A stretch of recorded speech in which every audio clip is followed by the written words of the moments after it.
सबसे पहले मैं अपने सभी संतों और गुरुओं महापुरुषों को नमन करता हूँ, जिसमें खासकर महात्मा ज्योतिबा फुले, नारायण गुरु, छत्रपति शाहू जी महाराज, परम पूज्य बाबा साहब डॉक्टर भीमराव अम्बेडकर जी और माननीय साहब श्री काशीराम जी को नमन करता हूँ। माननीय साहब श्री काशीराम जी के विचारों को देश के कोने कोने तक पहुंचाने का काम उनकी एकमात्र उत्तराधिकारी और बीएसपी की राष्ट्रीय अध्यक्ष आदरणीय बहन कुमारी मायावती जी ने किया है।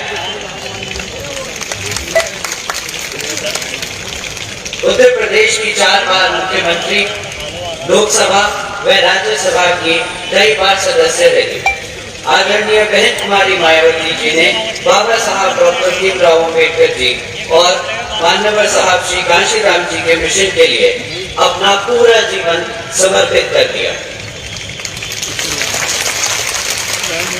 मुझे गर्व है कि मुझे ऐसे महान नेता के नेतृत्व में काम करने का मौका मिला।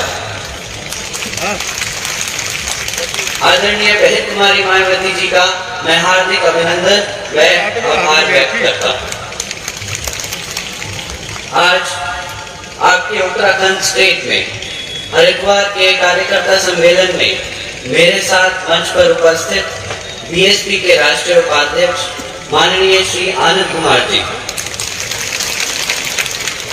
बीएसपी के राष्ट्रीय कोऑर्डिनेटर व राज्यसभा सांसद माननीय श्री राम जी गौतम जी,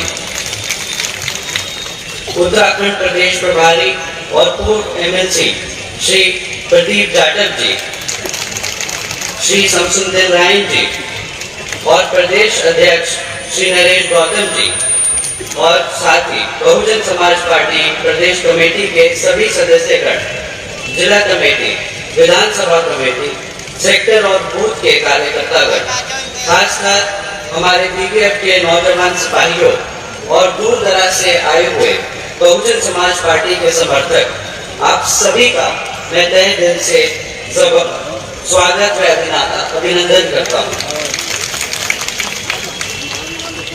साथियों, मैं आपके उत्तराखंड प्रदेश में आप लोगों के बीच में पार्टी के संबंध में कुछ अपनी बातें रखने आया हूँ।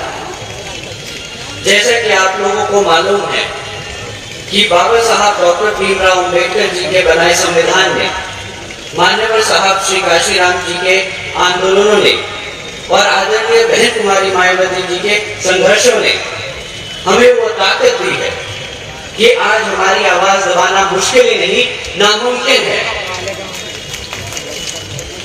आज भी पुलिस थानों में हमारे लोगों की सुनवाई नहीं होती।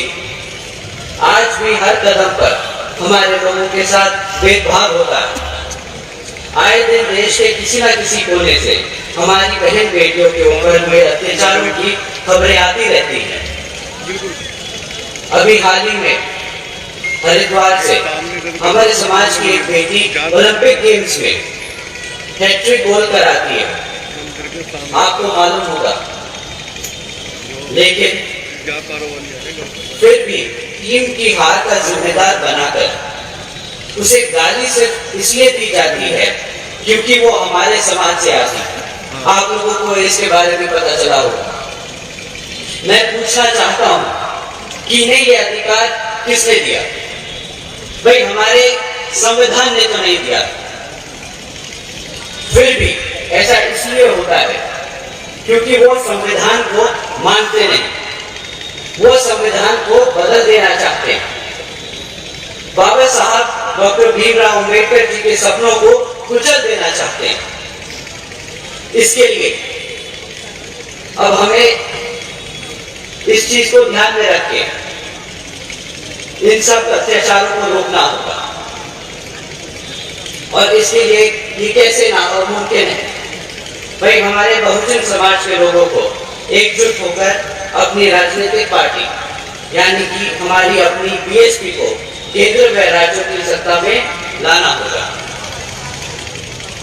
इसके लिए आप लोगों को पार्टी के संगठन में हर स्तर को मजबूत करना होगा और साथ ही बहुजन समाज के साथ साथ सर्व समाज के लोगों को जोड़कर पार्टी का जनाधार बढ़ाना होगा और साथ ही बहुजन समाज पार्टी में हर स्तर का संगठन तैयार करके उसमें जिस तरह से बहन जी के निर्देश अनुसार चलकर 50% युवा वर्ग को रखना है और मेरा हमारे युवा वर्ग से खास अनुरोध है कि पार्टी में जुड़कर अपने महापुरुषों के इस आंदोलन को आगे बढ़ाकर महापुरुषों के सपनों को पूरा कर देश के लाखों करोड़ों दलितों, पिछड़ों, आदिवासियों और वंचित समाज के लोगों को मान सम्मान दिलाने के लिए आगे आए। मैं फिर से आपको कहना चाहता हूं कि ये लड़ाई हमारे मान, सम्मान, पहचान और अधिकार की है। अगर आपको सम्मान चाहिए तो आपको शासन बनना पड़ेगा। शासन से अधिकार मिलेगा और अधिकार से सम्मान। परम पूज्य बाबा साहब डॉक्टर भीमराव अम्बेडकर जी ने एक सपना देखा था। उसे मिशन में किसने बदला? आपके और हमारे मान्यवर साहब श्री काशीराम जी और आदरणीय बहन कुमारी मायावती जी ने अपने उत्तर प्रदेश में 4 बार के शासनकाल में शासन, प्रशासन व अनुशासन के से उन्हें ये साबित कर दिखाया कि सामाजिक बदलाव तभी आएगा जब सत्ता की चाबी अपने हाथ में होगी। मैं बहन जी का जितना शुक्रिया अदा करूं उतना ही कम है।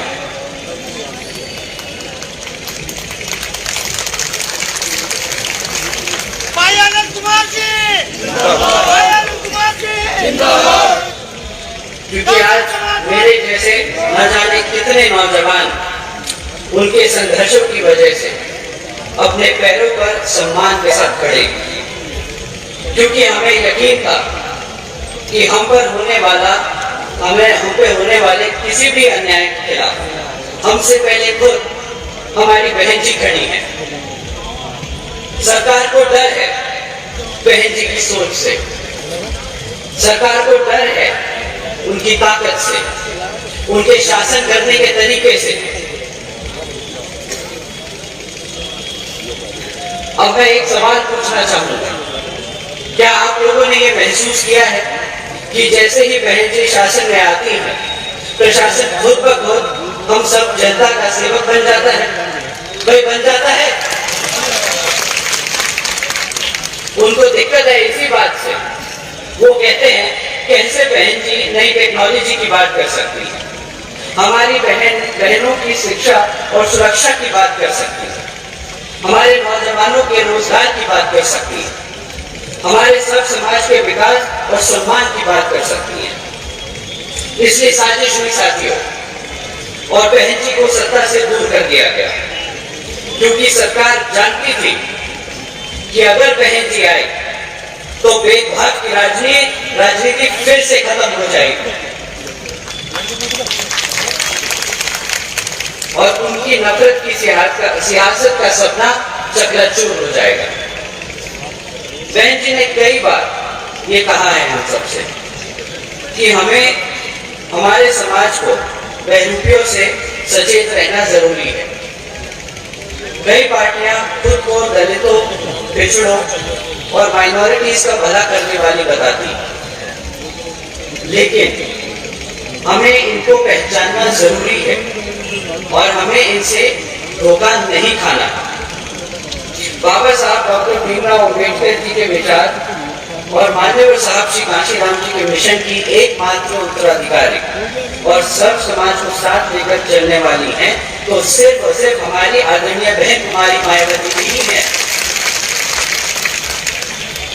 आजादी के बाद से लगभग 60 साल से ज्यादा कांग्रेस का देश पर राज रहा।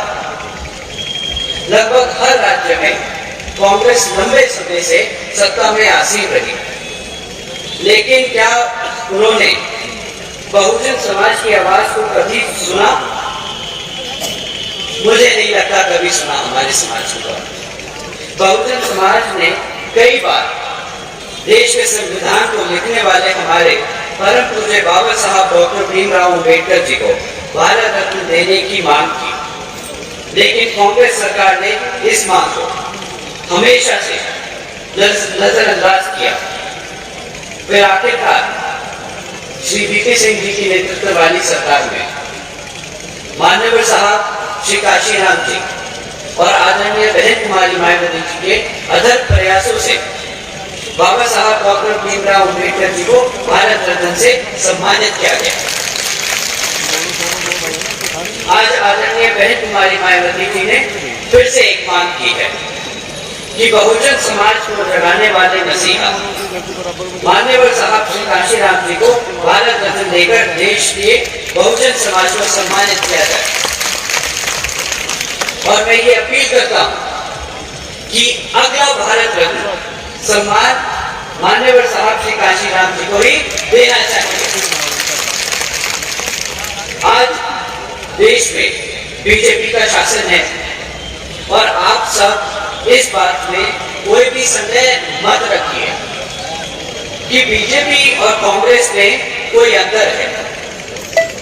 ये दोनों एक ही सिक्के के दो पहलू हैं, इनमें कोई अंतर नहीं। अब जैसे राजस्थान में कांग्रेस की सरकार है, वहां लगातार हमारे समाज पर अपराध बढ़ते जा रहे हैं और ये किसी से छिपा नहीं। लेकिन क्या आपने कभी कांग्रेस के कोई भी बड़े नेता को वहां जाके इसके बारे में, इसके खिलाफ बात करते हुए सुना है? नहीं। यही हाल बीजेपी का है। किसानों के खिलाफ 3 कृषि कानून लाकर सरकार ने ये दिखा दिया कि वो ना सिर्फ किसान विरोधी है, बल्कि वो हर स्तर की डेमोक्रेटिक वॉइसेस को कुचल देना चाहती है। हमारे किसान भाई लगभग 13-14 महीनों से सड़क पर खड़े हैं, लेकिन सरकार ने उनकी तरफ से मुंह फेर दिया। यहाँ तक कि सरकार के नेता देश के अन्नदाता को मवाली और आतंकवादी बता रहे हैं। क्या ऐसे चलेगा देश? मैं आप सबसे पूछना चाहता हूँ, क्या ऐसा चलेगा देश? इसलिए हर कोई हमारे समाज को अधिकार दिलाने की बात करता है, लेकिन जैसे ही वो एक बार सत्ता में आ जाता है, सत्ता की कुर्सी पर बैठ जाता है, तो हमें नजरअंदाज करने लगता है। इसलिए परम पूज्य बाबा साहब डॉक्टर भीमराव अम्बेडकर जी ने कहा था कि हमें सत्ता की चाबी अपने हाथ में खुद लेनी है, तभी हमें सम्मान और अधिकार दोनों सही मायने में मिल पाएगा। आप मानते हैं इस बात को? हाथ ऊपर उठा के जरा बताएं।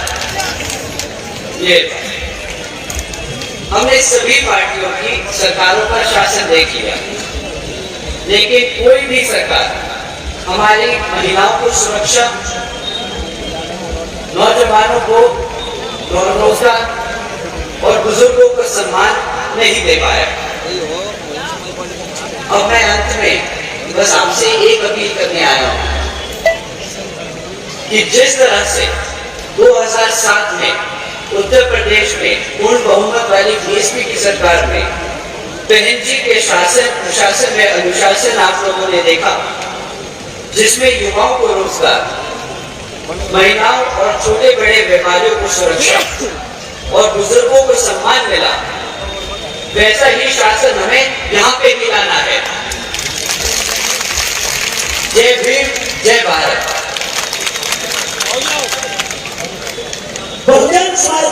बहुजन विचारधारा को घर घर तक पहुंचाने के लिए हमारे YouTube चैनल को सब्सक्राइब करें, लाइक करें, कमेंट करें, शेयर करें और बेल आइकन की घंटी दबाना ना भूलें।